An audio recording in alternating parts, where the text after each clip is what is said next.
So before the break, we studied the Cauchy-Riemann condition for the analyticity of the function. The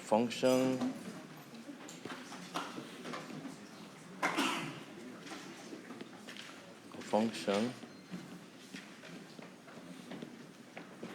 is called analytic if and only if number one, say Fz is finite in the region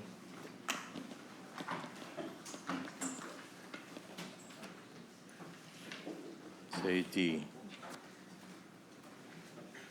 Sometimes it's called domain. So you can either call region or domain certain set of points in two-dimensional space.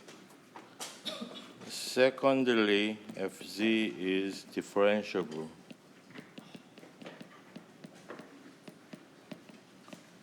So if certain complex function Fz satisfies the following two conditions. One is the function has to be finite, and the function is differentiable.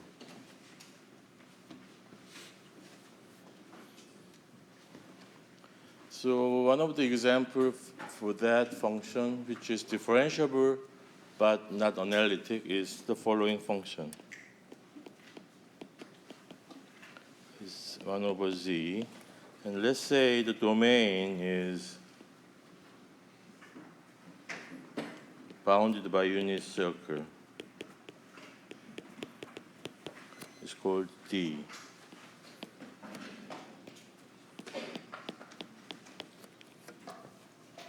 So my question is whether this function is analytic in domain D.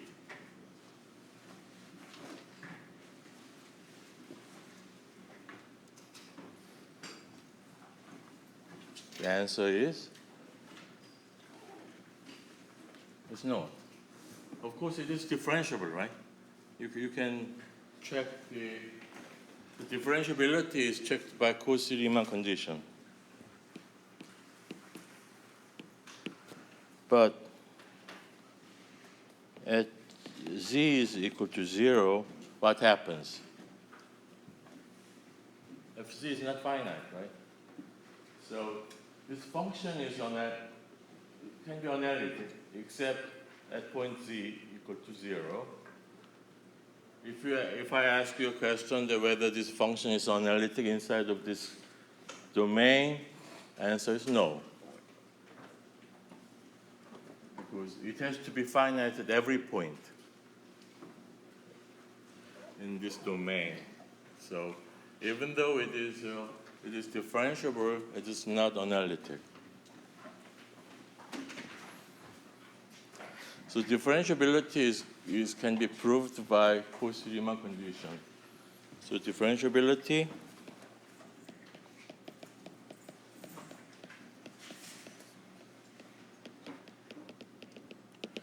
Cauchy-Riemann condition.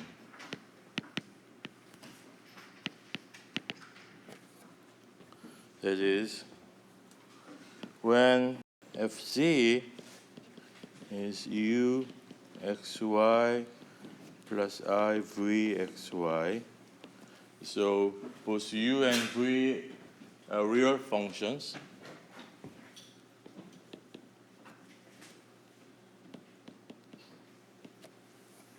That is real functions.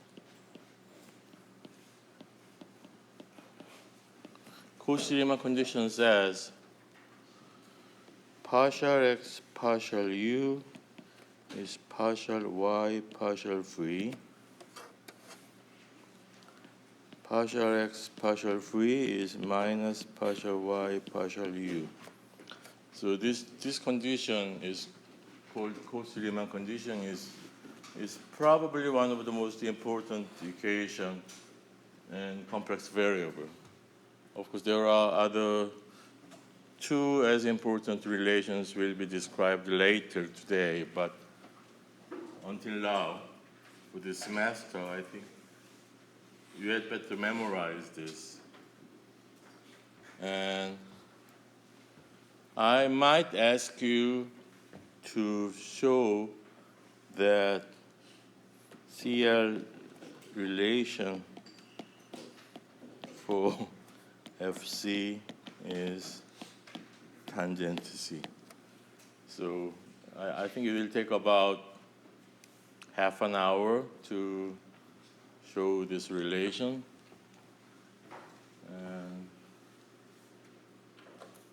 probably you need to practice, maybe try to solve a few times, because it is very easy to make a mistake, especially when you have a function both numerator and denominator, and so you have to differentiate both numerator and denominator at the same time. And even the denominator is a bit complicated, so I advise you to practice at home.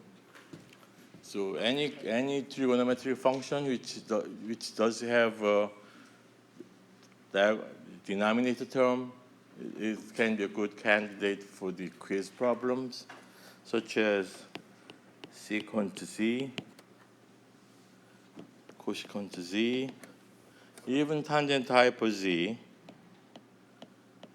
secant hypo z, cosecant hypo z. Those are the good candidate for the quiz problems. So I advise you to try to show this at home. It don't take too long, maybe for those maybe 3 hours. So maybe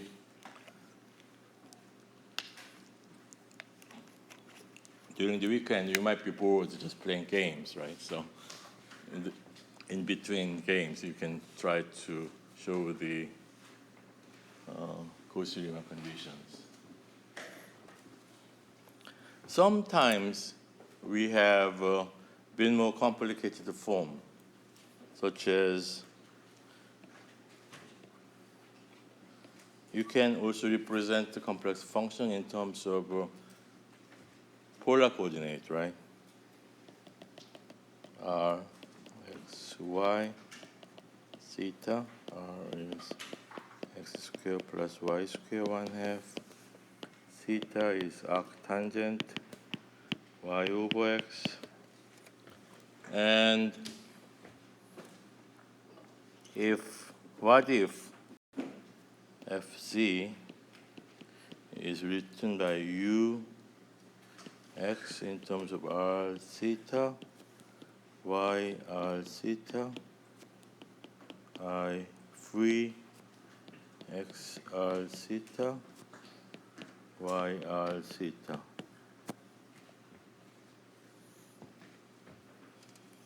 So sometimes, for example, log x is log r plus I theta plus 2 pi n, right? Etc., etc.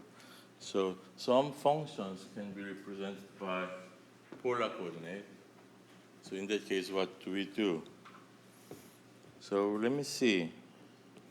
For example, partial x, partial u can be written as partial r, partial u, partial x, partial r plus partial theta, partial u, partial x, partial theta. You probably have learned this during your freshman calculus. It's called chain rule, right?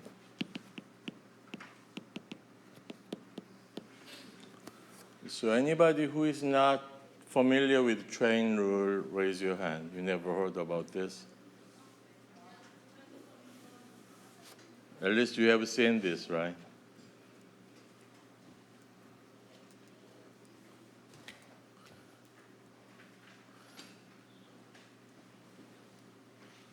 Let me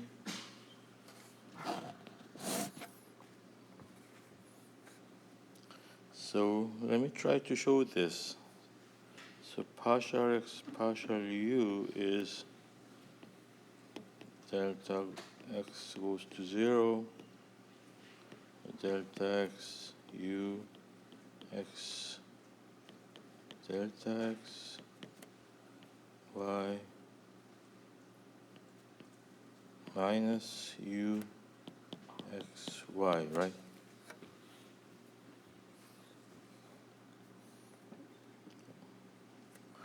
Or this is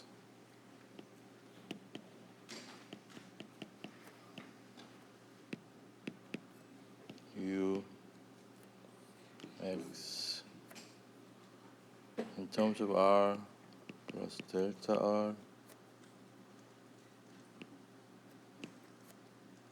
theta x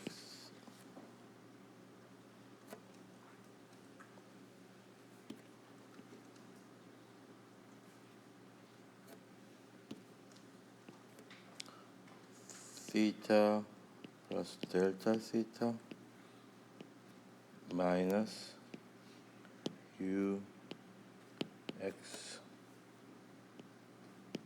y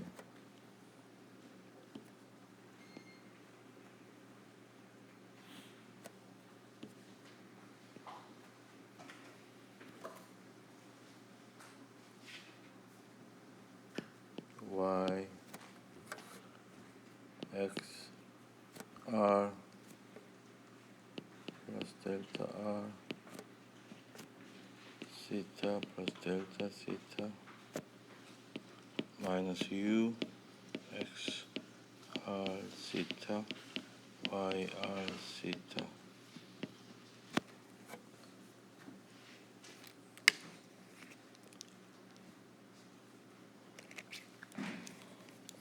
And actually you can add, and what happened is this.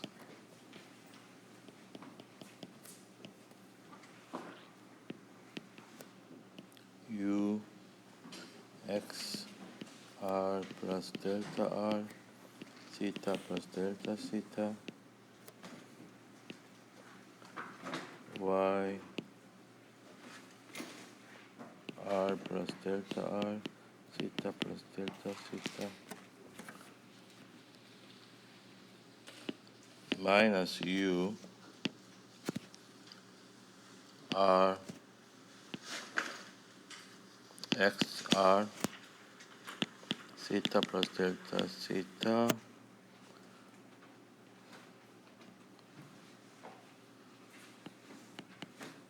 plus u y r plus delta r theta plus delta theta minus u r x r theta plus delta theta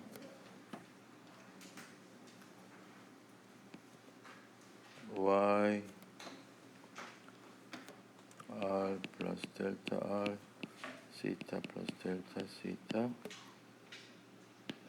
minus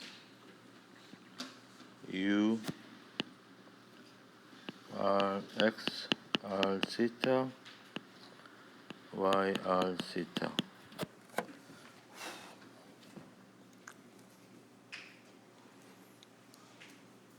Probably I have to make a copy first.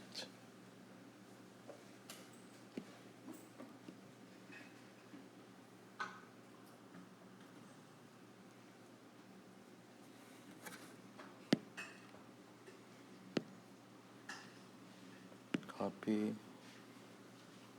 And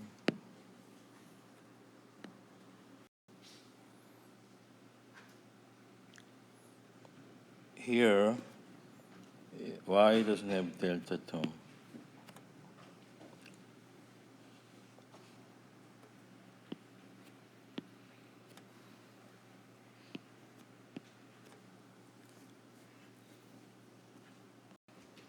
Paste.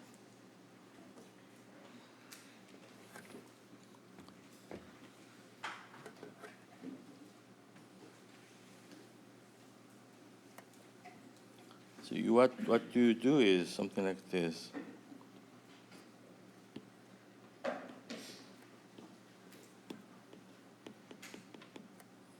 You first divide by delta r, and delta r, delta x, u. This is, so actually you can put like this way. Delta r, theta plus delta theta, minus u r, theta plus delta theta,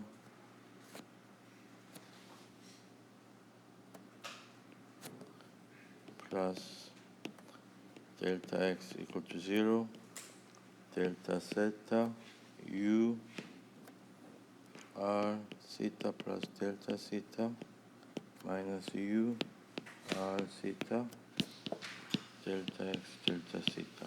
So you can actually put into this way, partial r partial u, partial x partial r, plus partial theta partial u, partial x partial theta.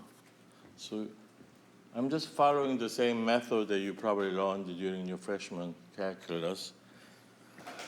So the question is, now we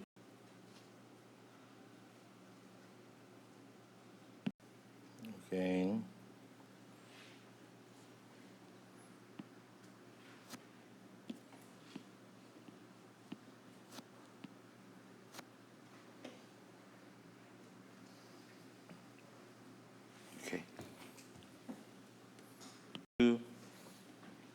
we need to find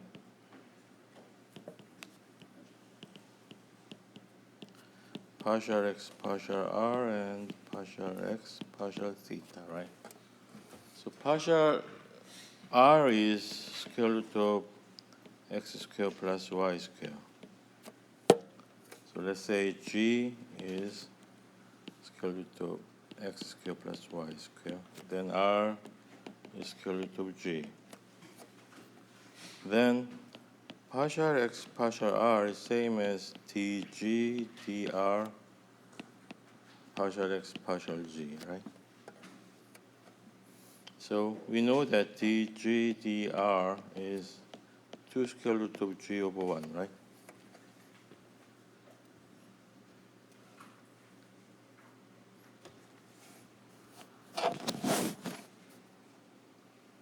If you're not familiar with this, you can do this. R g plus delta g minus r g is what? Square root of g plus delta g minus square root of g, right?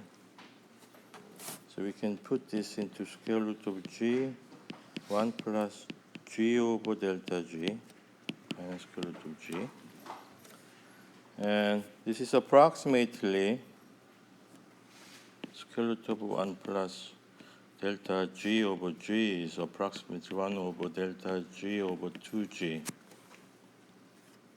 So this is square root of g, 1 plus 2g over delta g minus 1 is square root of g, 2g delta g.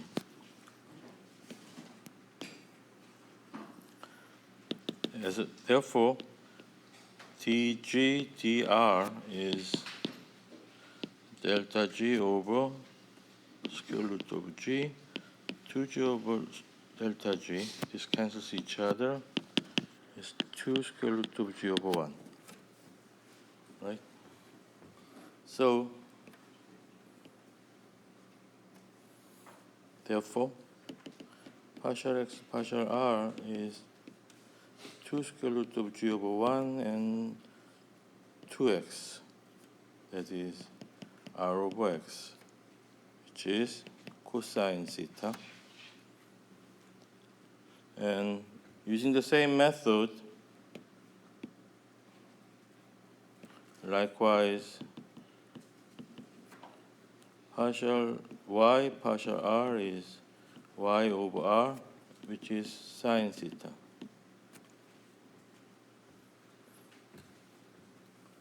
Theta is a bit more complicated.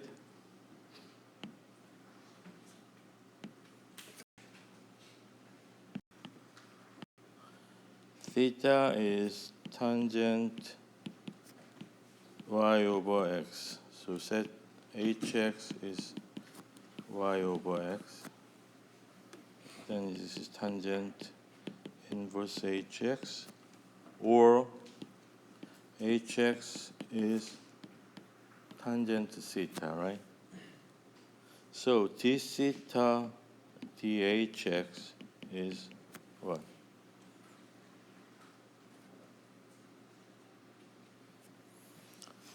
D theta, the tangent theta is 1 plus tangent square theta. Probably we have done this before, right?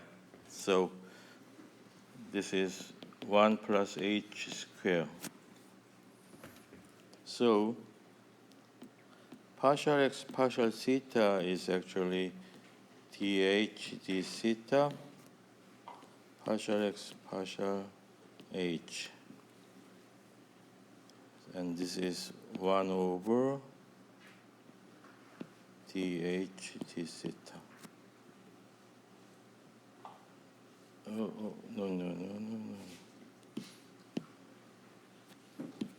This is 1 over dh d theta for partial x partial h is 1 plus h square over partial x partial h. So h square is 1 plus h square is y over x square is x square over x square plus y square. So it's x square plus y square over x square. And if we differentiate h by x, you have y over x square, right?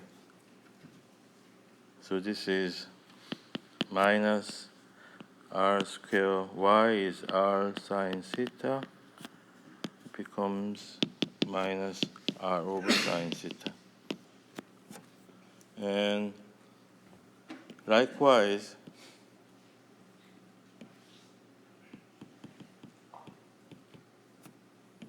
partial y partial theta is cosine theta over r.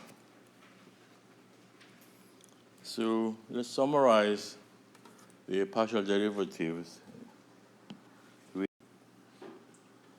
right?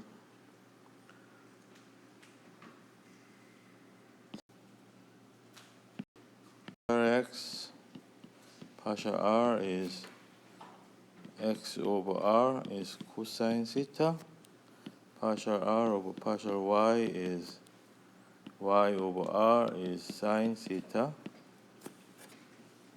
Partial x partial theta is minus sine theta over r. Partial theta partial y is r over cosine theta. Let me check.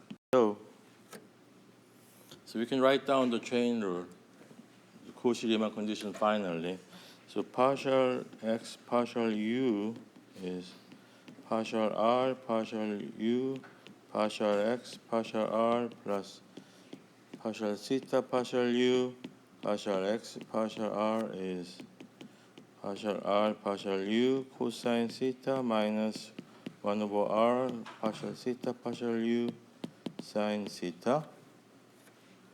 And partial y partial v is partial r partial v partial y partial r plus partial theta partial v partial y partial theta, which is partial r partial u sine theta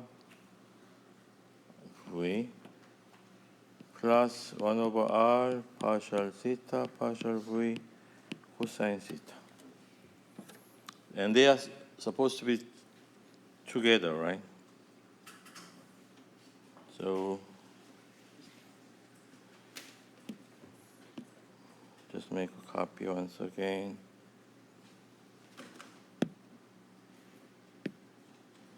Copy, paste, and next page.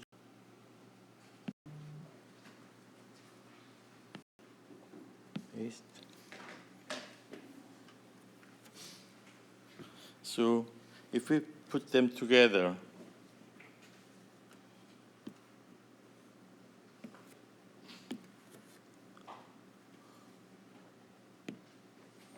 partial x partial u is partial y partial v. That means partial u partial r cosine theta minus 1 over r partial theta partial u sine theta is partial r partial v sine theta plus 1 over r partial theta partial v cosine theta, or we can move them together, partial u partial r minus 1 over r partial theta partial v cosine theta minus partial r partial v plus 1 over r partial theta partial u sine theta is equal to 0. If a cosine theta plus b sine theta is equal to 0 for all theta, what is the condition? If we have a following equation that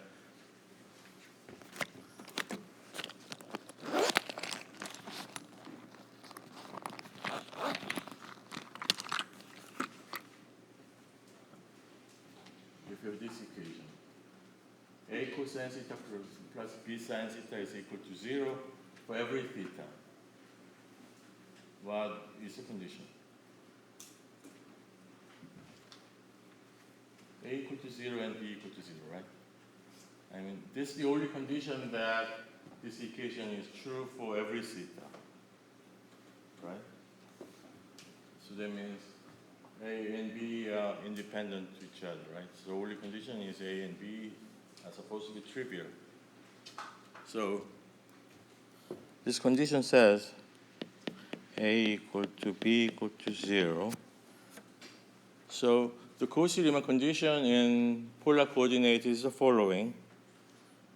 Therefore, we have partial r partial u is 1 over r partial theta partial v partial r partial v is minus 1 over r partial theta partial u. That is Cauchy-Riemann condition in polar coordinate. So we can ask whether the logarithmic function is differentiable. Of course, it is not analytic. For example,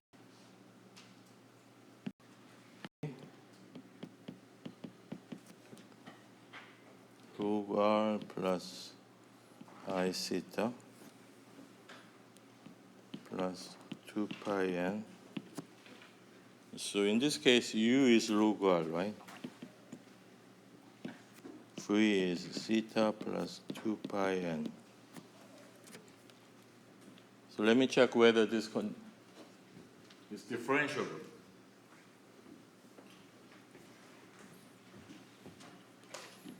Partial r partial u is 1 over r, right? Partial theta partial v is 1, right? So partial r partial u minus 1 over r partial theta partial v is 0, right? So Cauchy-Riemann condition, that is log z is differentiable function, but not analytic. Also, it's not a single valued function either. So log z is a very complicated function, and probably you don't want to play with that as much as possible.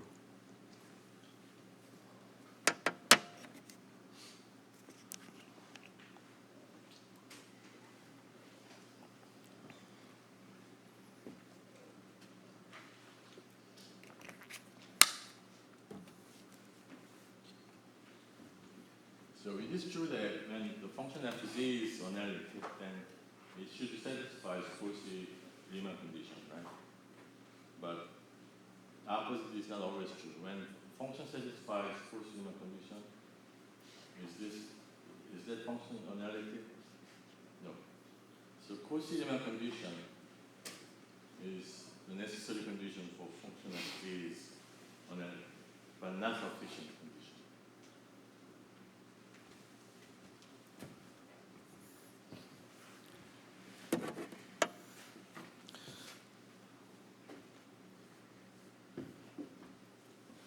So any questions?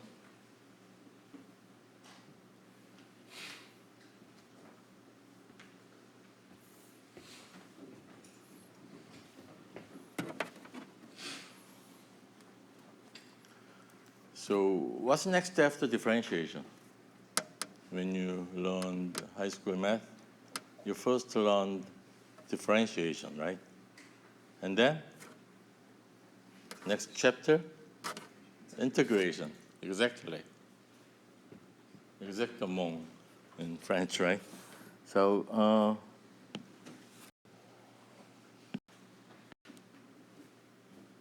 integration, complex integration.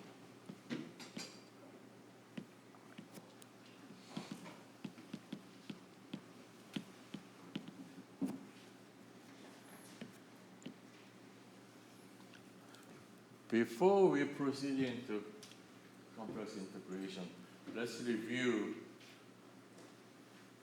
some of the real analysis result when for fx.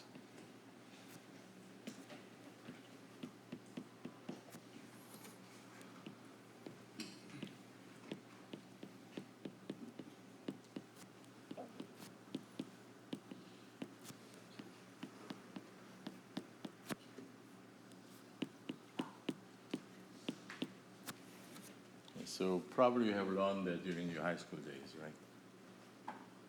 So the integration from fx from a to b is actually b minus a times some mean value. So it's more like this.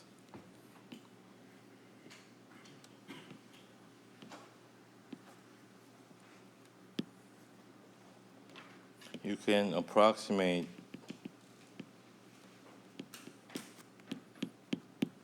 this way, right? So integration is actually area under the curve. So it can be approximated by some mean value times so mean value is height.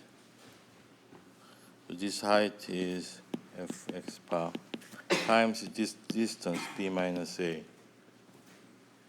So that's a very crude definition of integration in one dimension. And it's sometimes be very useful.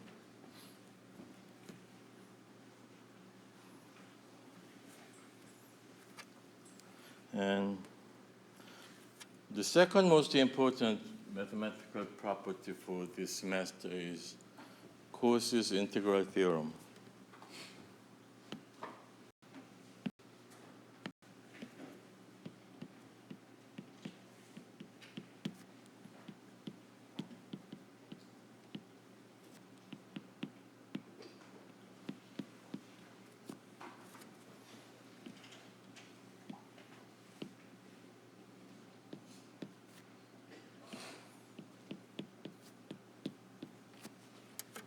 So region D, or domain D,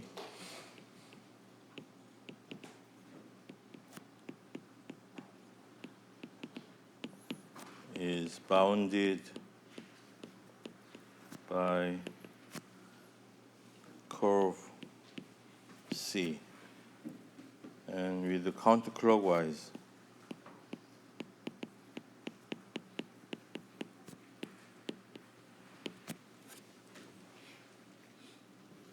Then the theorem says if Fz is analytic inside of D bounded by a closed counter clockwise curve C, then FC dz is equal to 0.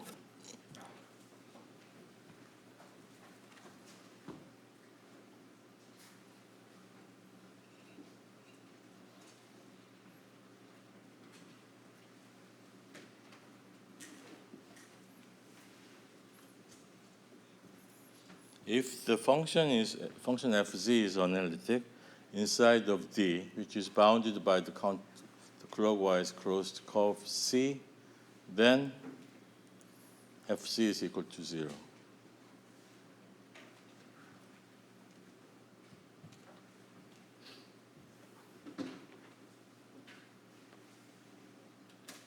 This is a typical if statement, right? So if A is equal to B, then C.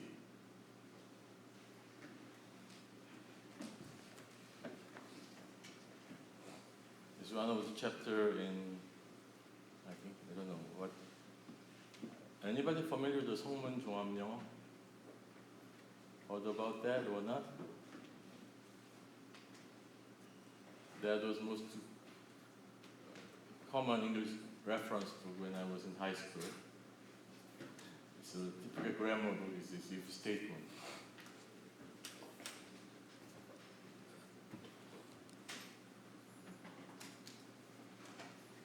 So statement says the function is analytic inside of D bounded by contour integrate into curve C, then fc is equal to 0.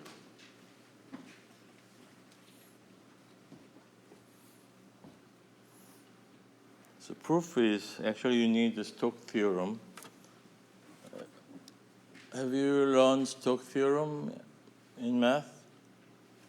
No. Nobody?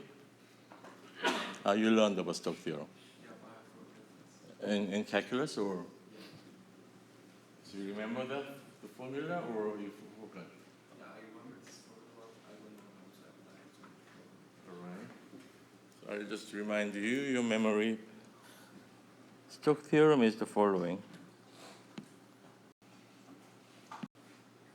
Some region D, C, and you have region D. The Stokes theorem is the following.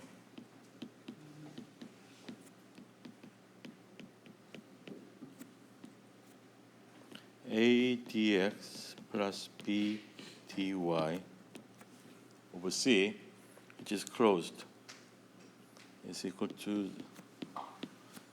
domain D, partial x partial B minus partial y partial A dx dy or dA.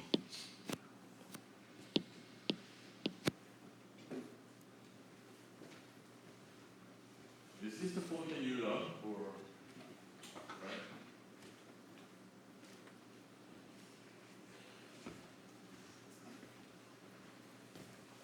So let's prove the Stokes theorem first, and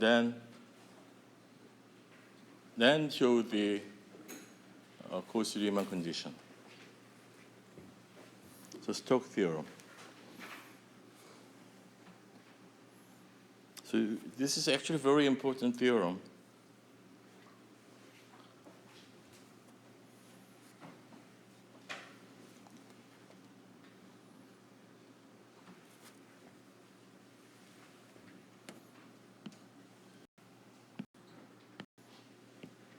So let's try to solve this for some simplified problem.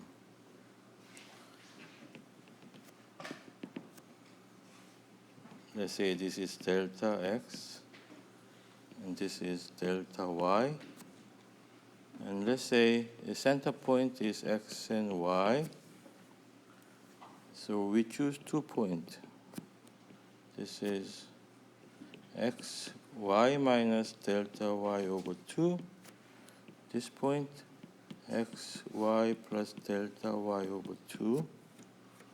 And this point, x minus delta x over 2y, and this point is x plus delta x over 2y. And let's say 1, 2, 3, 4.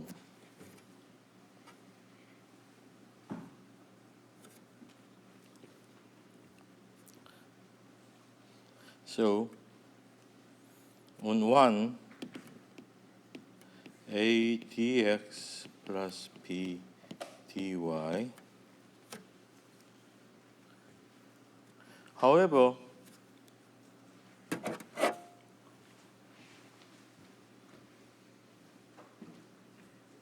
along path 1, there is no change in y, right? So dy is equal to 0.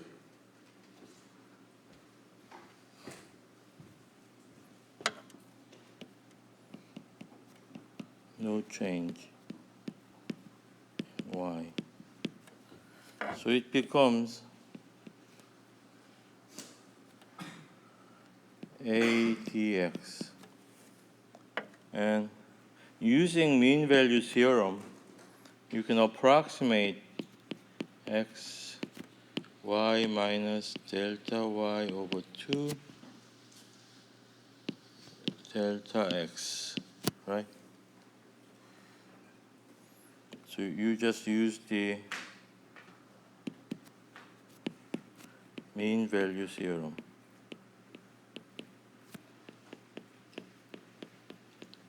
That I just introduced about maybe 10 minutes ago, that a b f x dx is approximately fx bar b minus a, right? So along this path 1, this integration can be approximately written as a and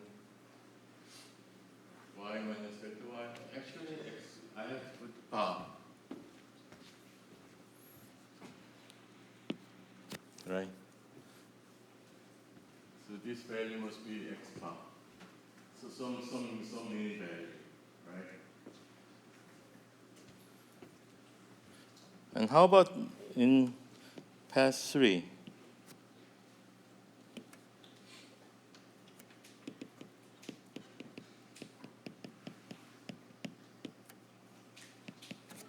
The path has direction. So in this direction, you can put minus sign going negatively, right? So it becomes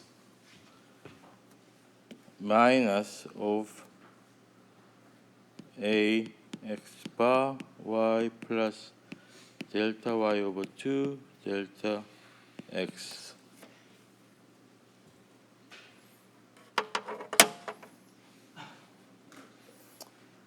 Probably I need to copy this whole diagram this time.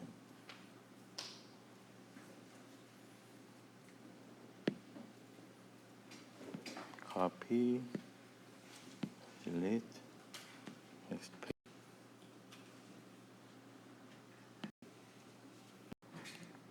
page. Paste.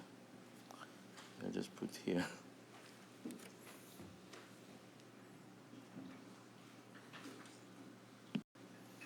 So this is actually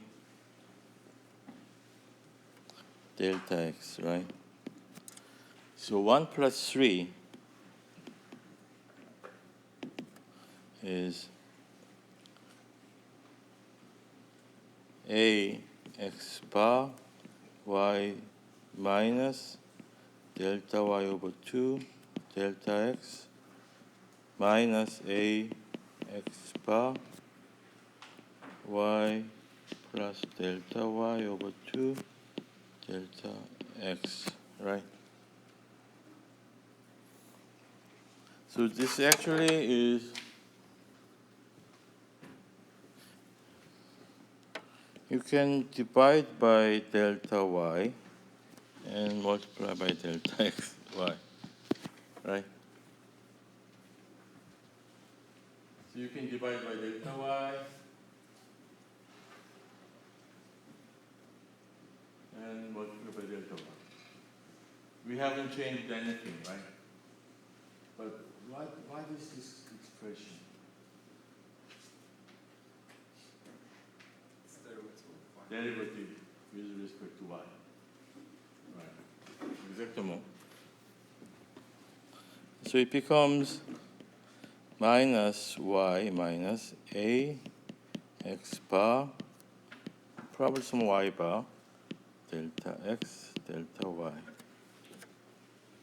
And we can reversely apply the mean value theorem, then it may become a two-dimensional integration minus partial y partial a dx dy, right? And let's say this is region R.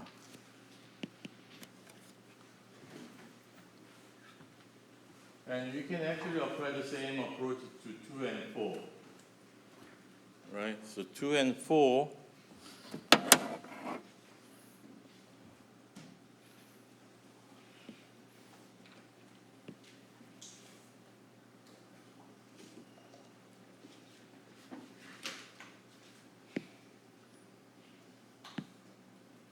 copy. Next page.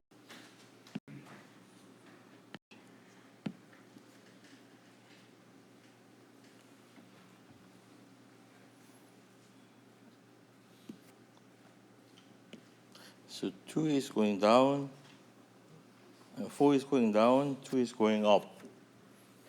So on path 2, the expression is something like we know that in path 2, delta x doesn't change, right? So dy is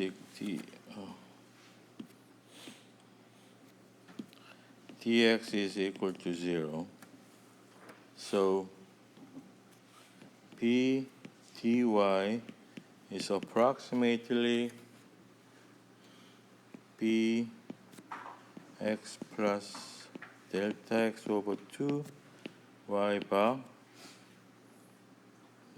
let's say x bar, delta y. And 4, we have b dy is going down, so we have a negative sign. It is minus b x bar minus delta x over 2 y bar delta y, right? So 2 plus 4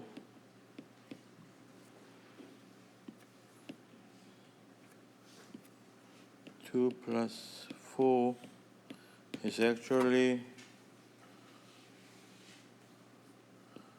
b dy.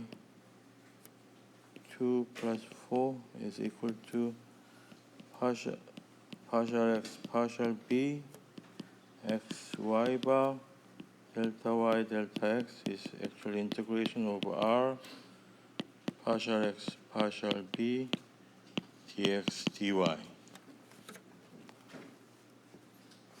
So we now have a Stokes theorem, right? So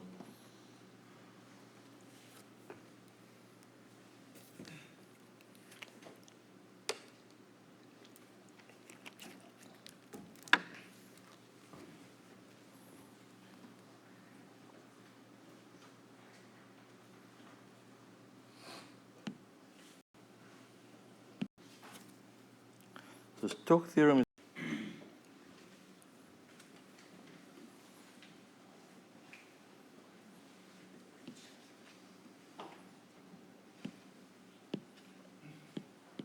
therefore, which is R or D, let's say D.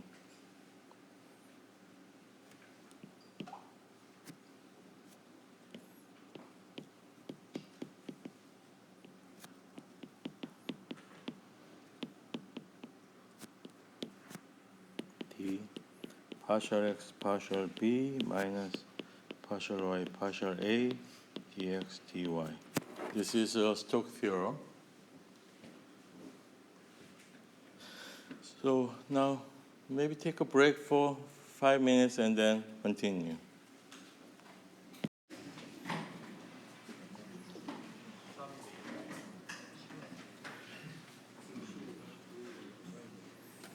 So the origin of the October 13th Friday is actually 1305. October 13th Friday.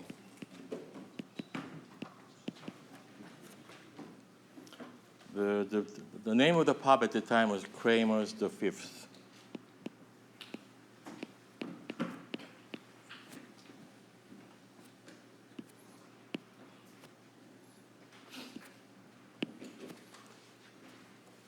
He ordered the arrest of Templelite all over the Europe. That was Friday, 1305. That's the origin of why the horror movie's title becomes October 13th Friday. So it dates back around maybe 750 something years ago that. And survivors become Freemason. So that's something. So anyway, let's go back to very useful property. To the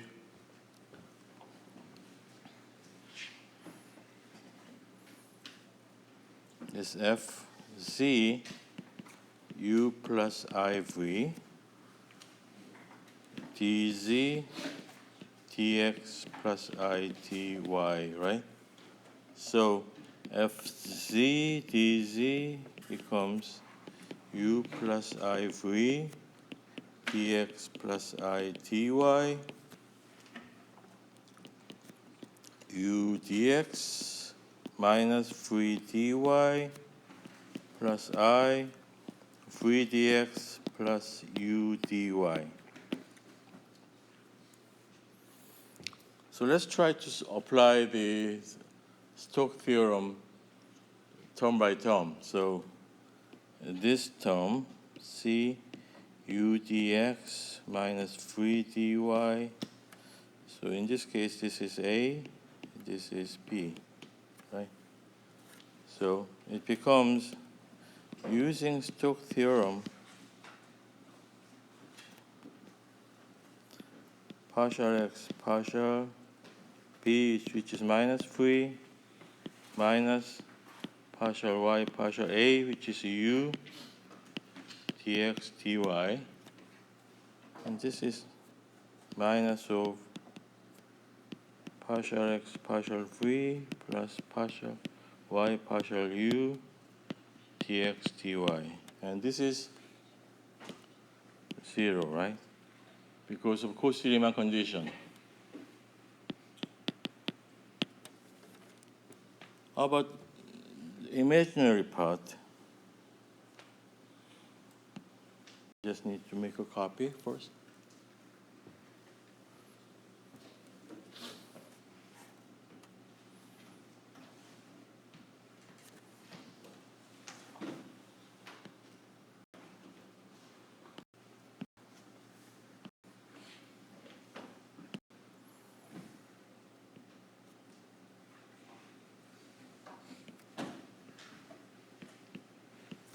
V dx plus u dy is d partial x partial u minus partial y partial v dx dy. So this is A, this is B. So this must be 0, right? Again, by Cauchy-Riemann condition. Therefore, Fc dz is 0. C. If and only if Fc is a nullity.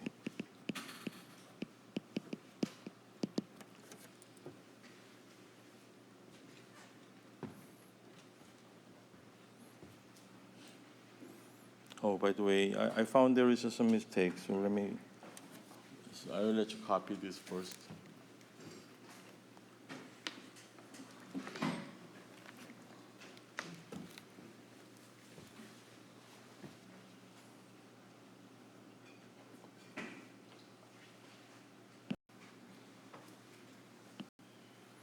So one of the example is the, or maybe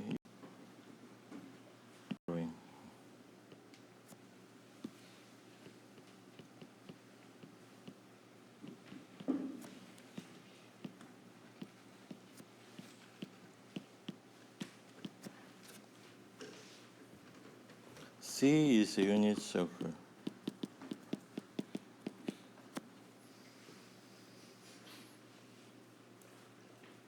So my question is, can we apply the Cauchy's integral theorem to this problem? So Cauchy's integral theorem says the complex function fz is analytic, then it's zero, right? So my question is 1 over z is analytic function or not? Why not? Because it's not defined as zero. Right. So it's not finite when z is equal to 0, right? Even though it is differentiable. So it's not analytic. So we cannot apply the Cauchy integral theorem. So Fc is not analytic. So we cannot apply the Cauchy's integral theorem.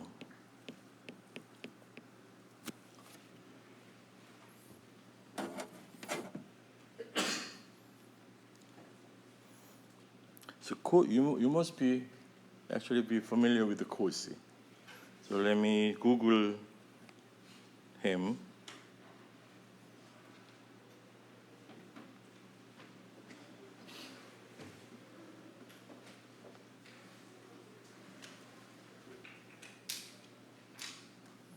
Augustin Louis Cauchy.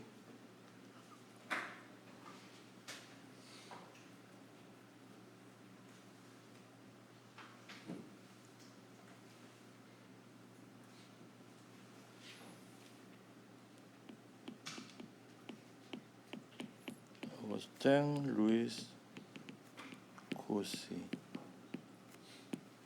1789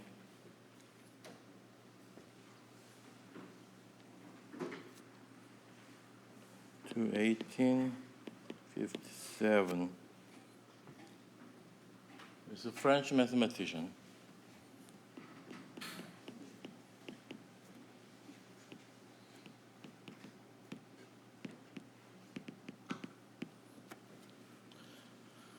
So together with Euler, Cauchy must be probably the most important mathematician of the entire history.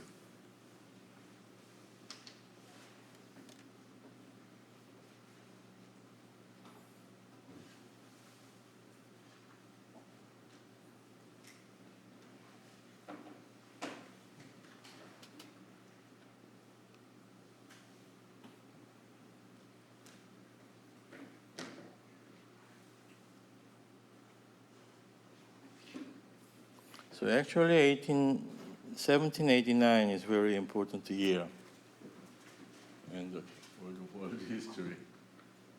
So anybody knows that particular year? It's Date de Bastille, the French Revolution, right? So Cauchy was born in French Revolution, and he was one of the founders of a mathematical institute called École Polytechnique.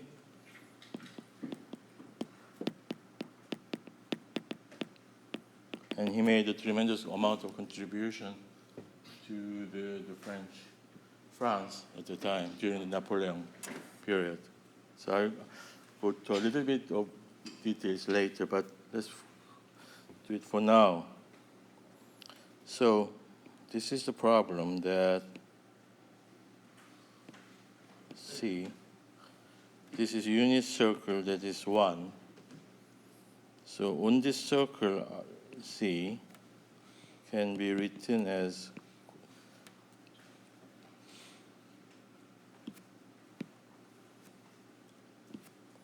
exponential I theta, right? And dz exponential I theta, I d theta. So this closed integral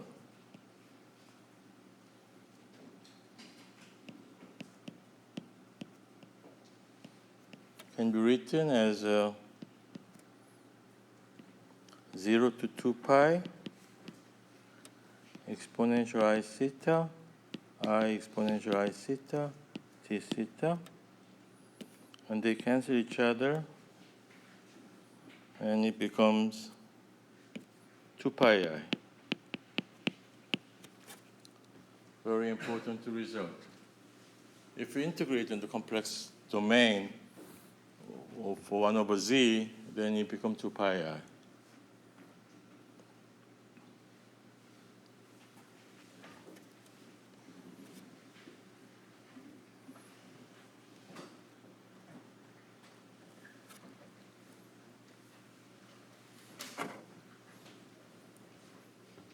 Simple polar representation of z on the circular circumference on z, then z can be written as exponential I theta by using Euler expression, right? So, I mean,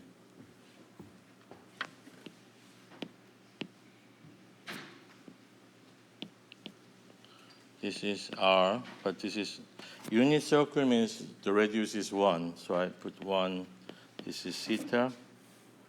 So z can be written as exponential I theta. Then dz becomes, you differentiate with theta, exponential I theta, I d theta. So this dz integral can be transformed into d theta integral, and just simply 2 pi I.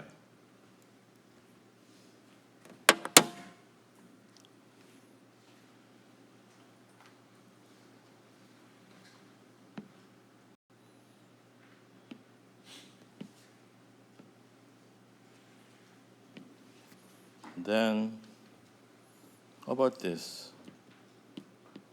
C to the m dz. M is integer.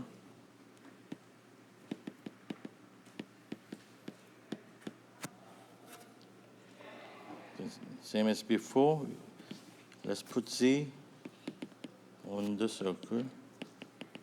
This is a C. C. Unit circle. Then z is exponential I theta. dz becomes I exponential I theta d theta. Then c, z to the m dz becomes 0 to 2 pi exponential I theta to the m I exponential I theta d theta becomes I times 0 to pi exponential I m plus 1 theta d theta.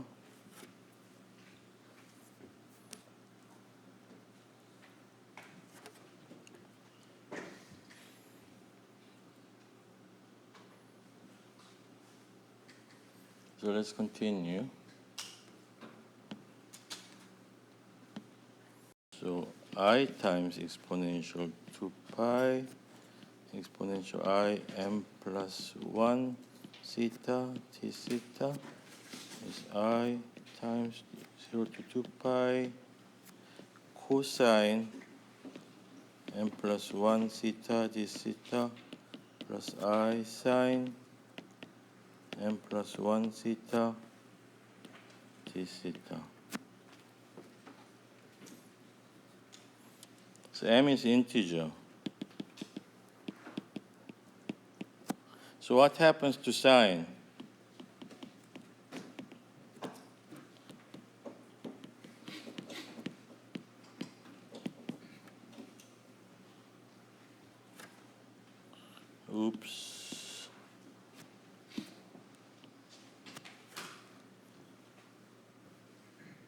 Okay, sine n theta d theta from 0 to 2 pi is always, if you integrate the sine theta from 0 to 2 pi, what do you get? 0, right? How about sine 2 theta from 0 to 2 pi? 0, right? What happens? M is equal to minus 1, then sine 0 is 0, right? So this is 0 for all m. How about cosine?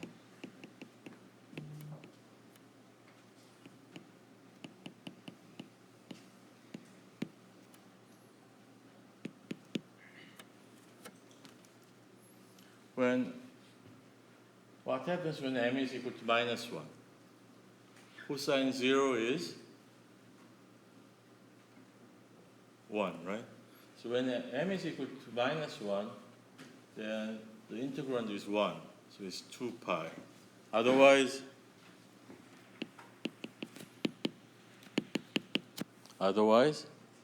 0, right?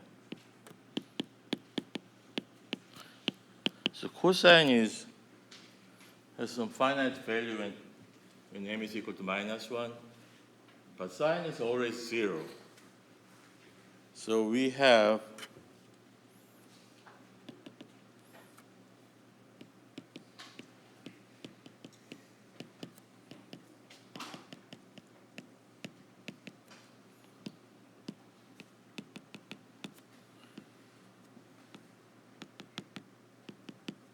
right?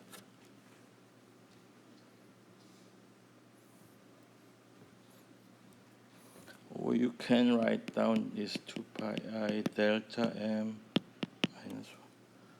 Kronecker delta. Kronecker delta I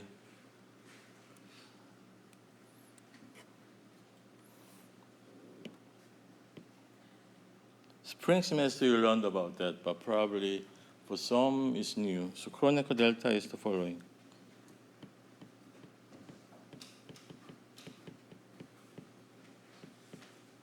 Delta ij is 1, 0. I equal to j. I is not equal to j.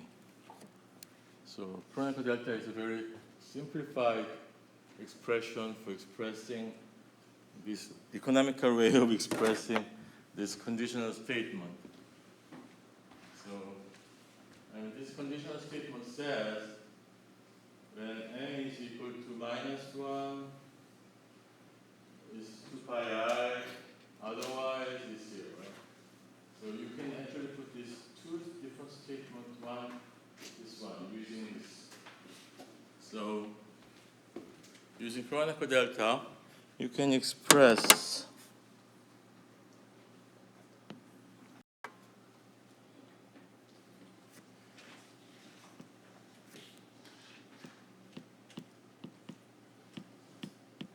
for unit circle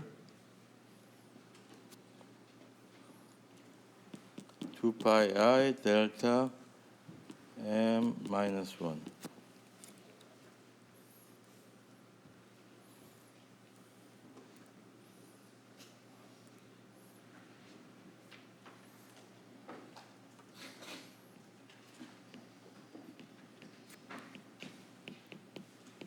Same expression. You can be finite now.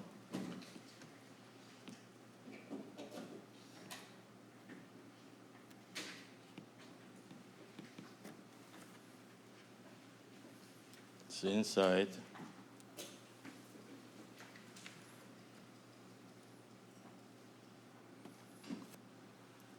Z is Z naught plus exponential I theta. You can say it this way. Then likewise, Z minus Z naught to the m d zeta is 2 pi I delta m minus 1.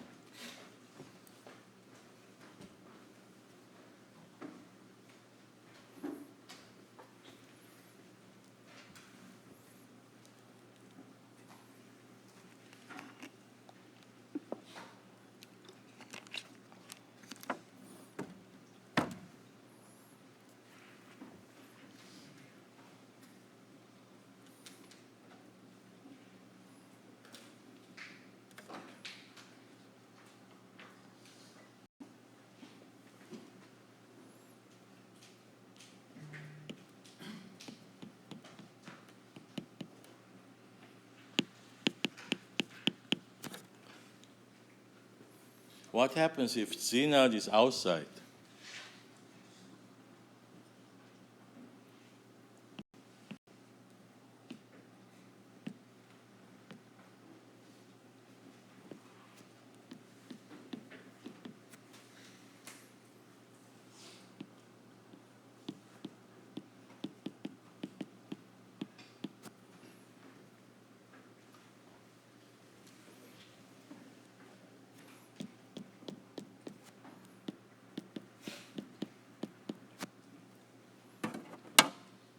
What happens? What happens if Z naught is outside of this circle?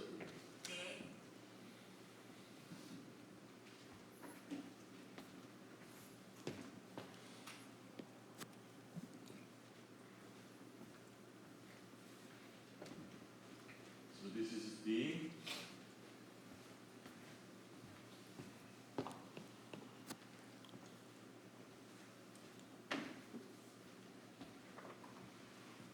So what happens if Z naught is outside? How about this function f? 1 over fc minus Z naught. And Z naught is outside. Can you say that this function is analytic? Or not?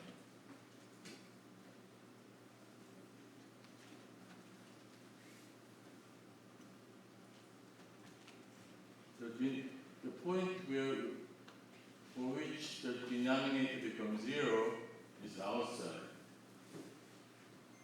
So now this 1 over fc minus C naught is finite, right?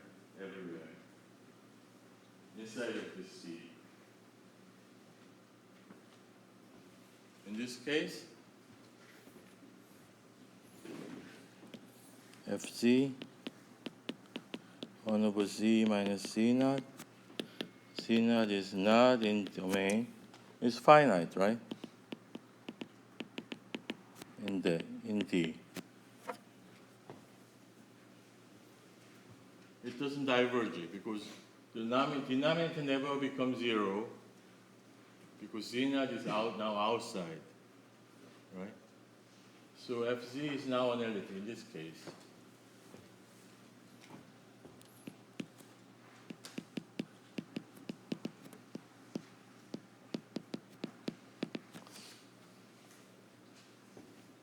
Because now Z naught point is outside of this domain. So that means the denominator never becomes 0, right? Because Z naught is now outside. So denominator becomes never 0 inside of this circle.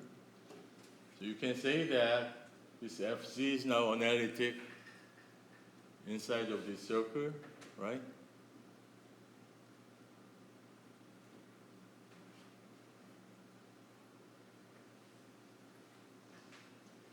Then you can apply Cauchy's theorem. Now we can apply Cauchy's theorem that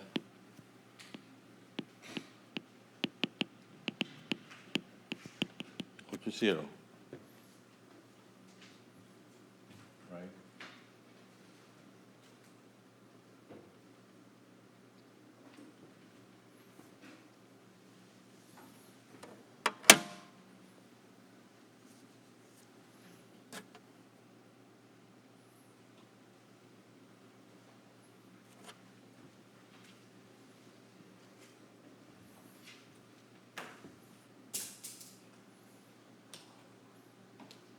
So you can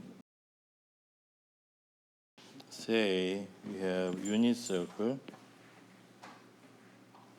C radius 1. We have 2 points C1, C2.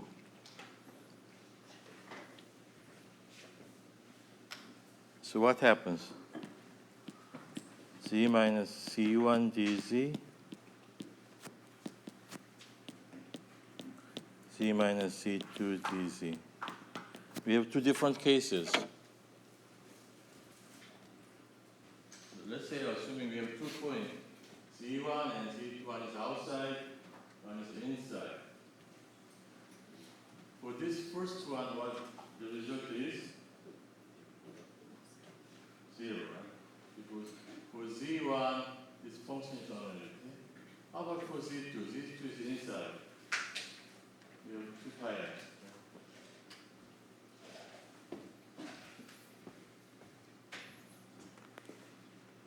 0, 2 pi I.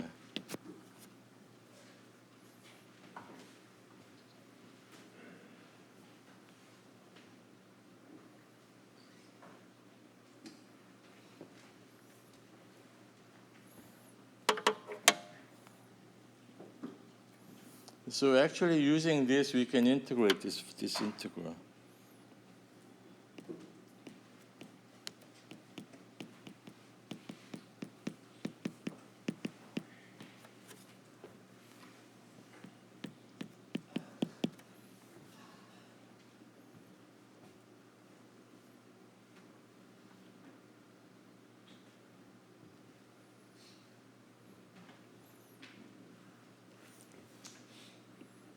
One over z minus c1, z minus c2 is, I think we can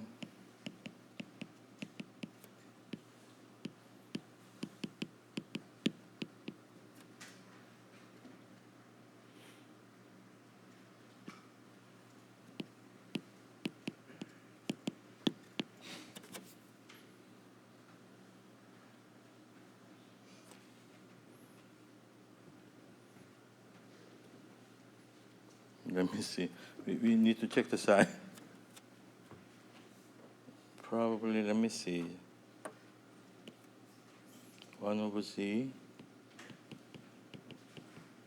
minus c2 is equal to z minus c1, z minus c2, z minus c2 minus z minus c1 is equal to c1 minus c2, c minus c1, c minus c2. So it must be 1, right? 1 and 2.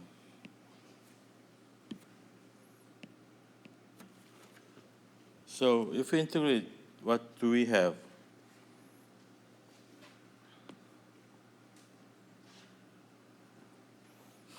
We have this integral.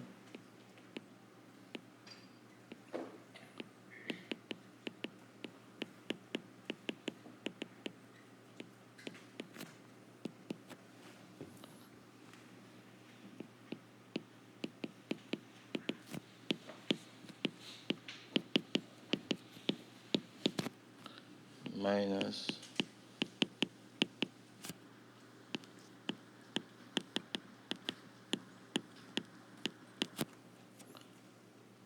the first integral is 0, right? This one is 0. This is 2 pi I.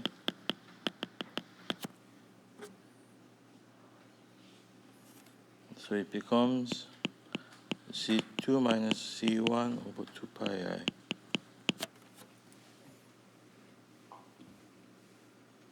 So this integral is why it is relevant.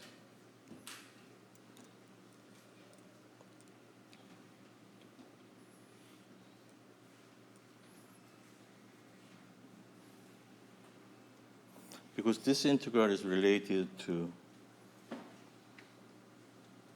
so I'll let you copy.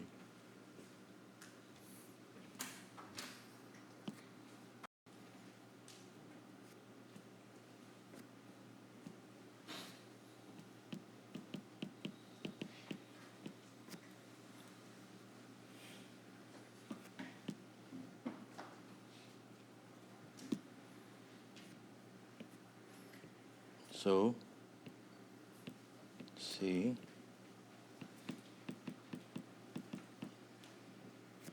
oops.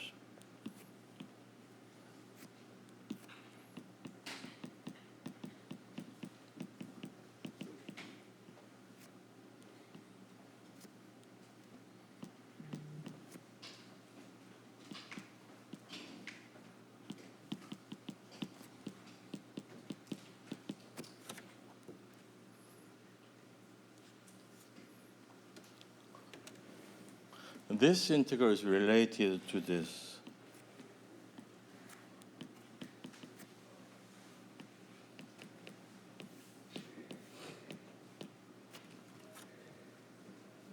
So I'm going to show this later, but it's related.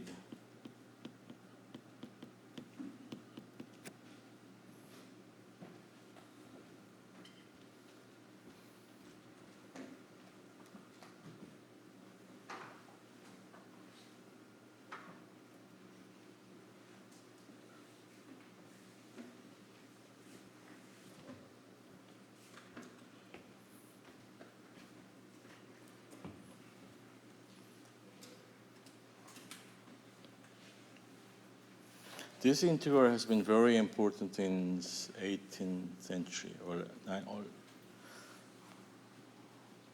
so let's go back to a little bit different problem that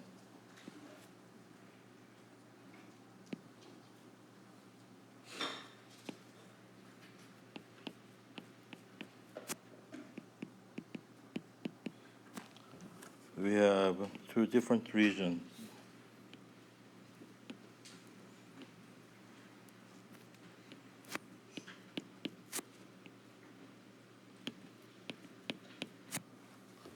And let's say theta. Let's say the origin of the coordinate is on the moon.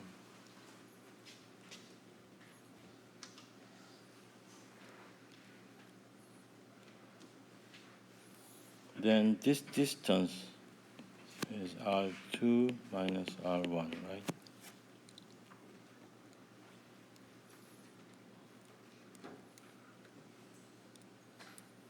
And because of Newton, the tidal force is related to the distance between the moon and the point. So gravitational interaction is the tidal force is related to average, which is square over d theta, which is R1 square plus R2 square minus 2 R1 R2 cosine theta over d theta. Right?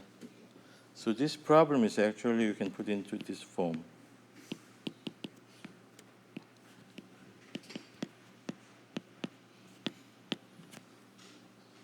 So relate to the tidal force.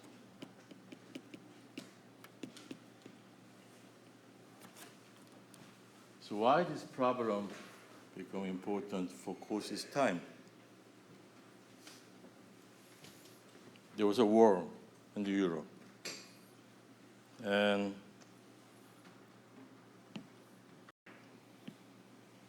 this is Britain, this is Europe.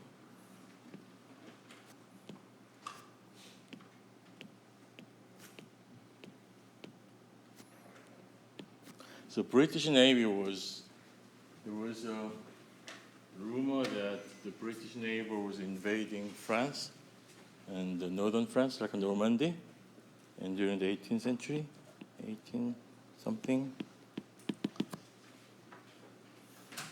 And then, in order for the naval invasion for port city, you have to know the tidal force, right? The tide, the height of the tide. 간만, 조수간만. So the British Navy was going to invade Europe, and they need to be prepared. So Napoleon asked Cauchy to calculate the formula for the particular day, the height of the tide. So Napoleon asked Cauchy to calculate the tidal force on a particular day around 18 something. So Cauchy's idea was, so he, Cauchy, realized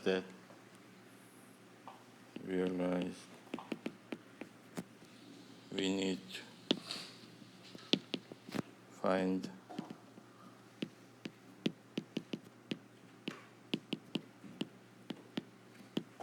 this value. So this integration is very easy. I mean, you can just numerically integrate using computers, right? But about 200 years ago, they didn't have any computers at the time. So best available tool is pencil and paper. So that's the reason why Cauchy decided to find the value of this function, this integral. And this is related to the tidal force and the national defense from the British invasion.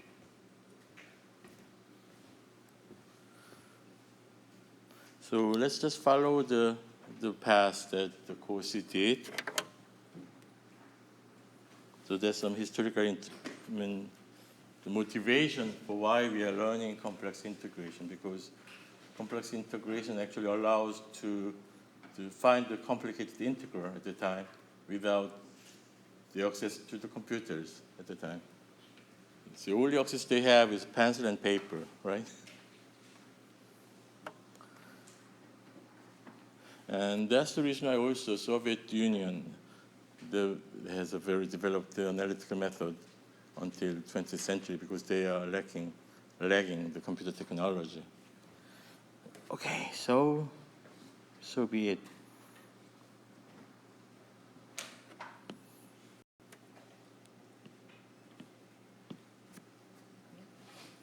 Not A to B.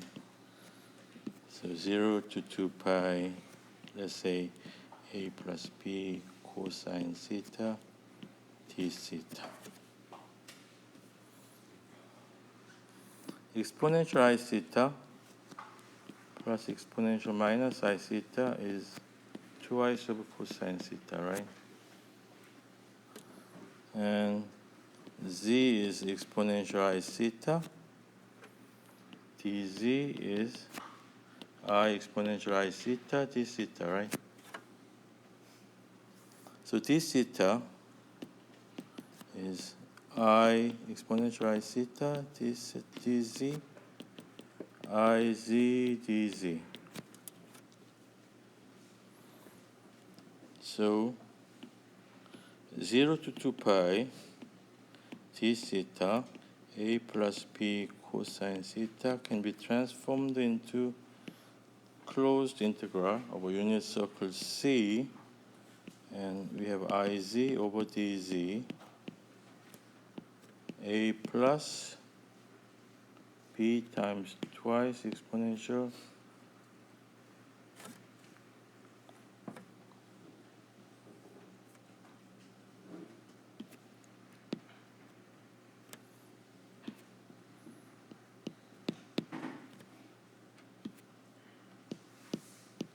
C plus 1 over Z.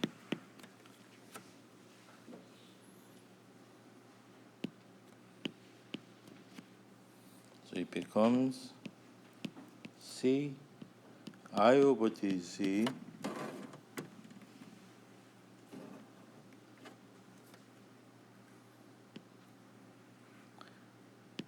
A plus B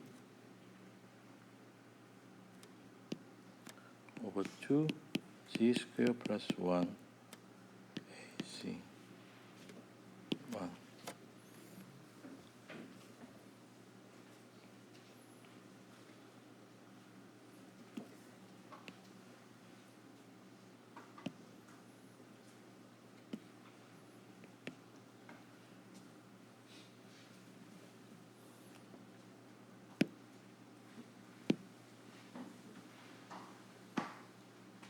Oops.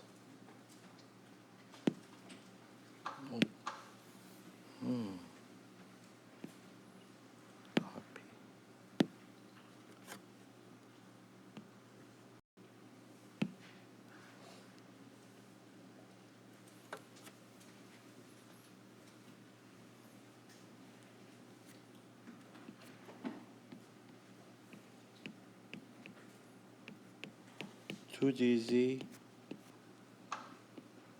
az plus bz square plus p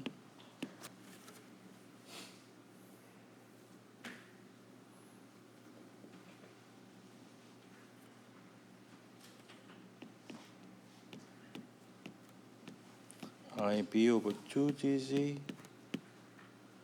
z square plus p over 2 a z plus 1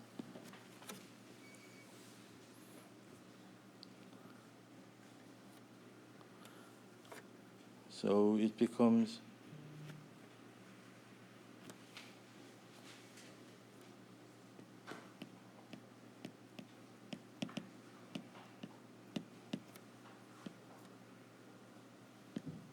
z plus a over b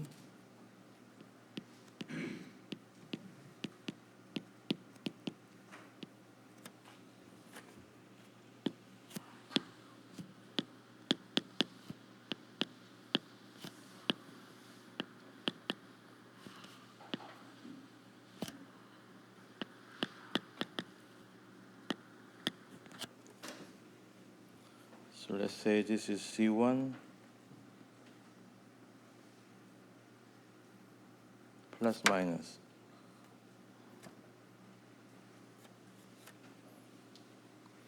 Say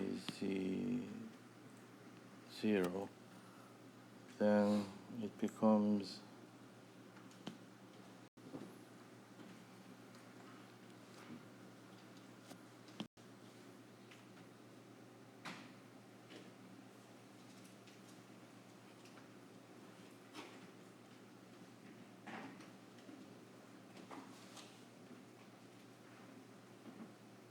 oops.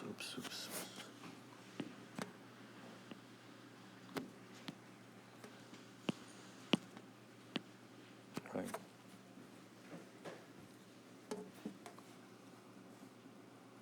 Z1 and Z2.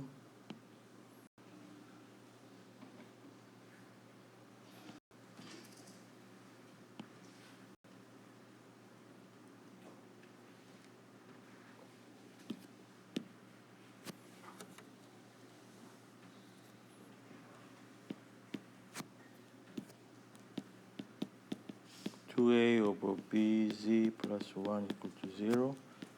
Z minus b a plus minus equal to a over b square minus 1, right?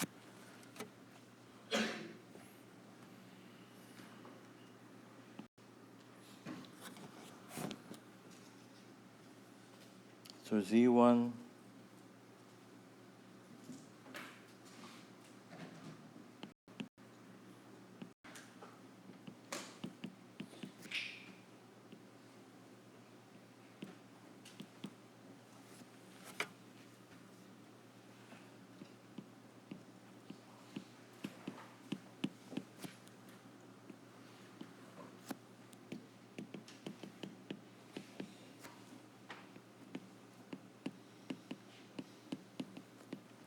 this one, right? So actually this problem becomes,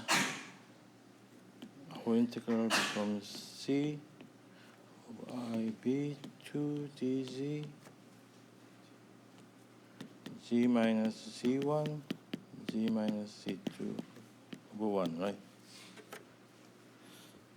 So it becomes exactly the same problem. ib square root of c z minus c1 z minus c2. So we have actually this way, this problem. One is outside one, because when a is greater than b, so z1, z2. So one is inside, the other one is outside, right? So it becomes 2 over ib times z2 minus c1, which is 2 pi I times this over 2. becomes square root of a square minus b square over pi times 2 pi. So this is amazing result that Cauchy obtained about 200 years ago. That they're using this integral just use complex variable.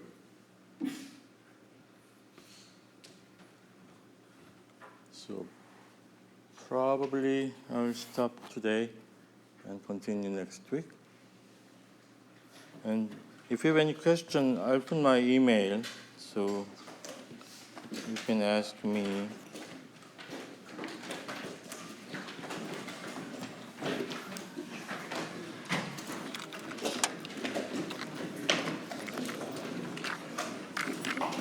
So if you have any trouble understanding, or then send me an email.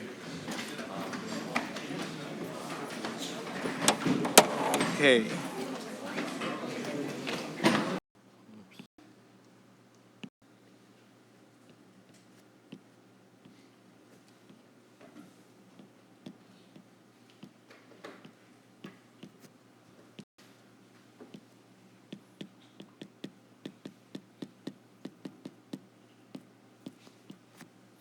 Z node is P over A.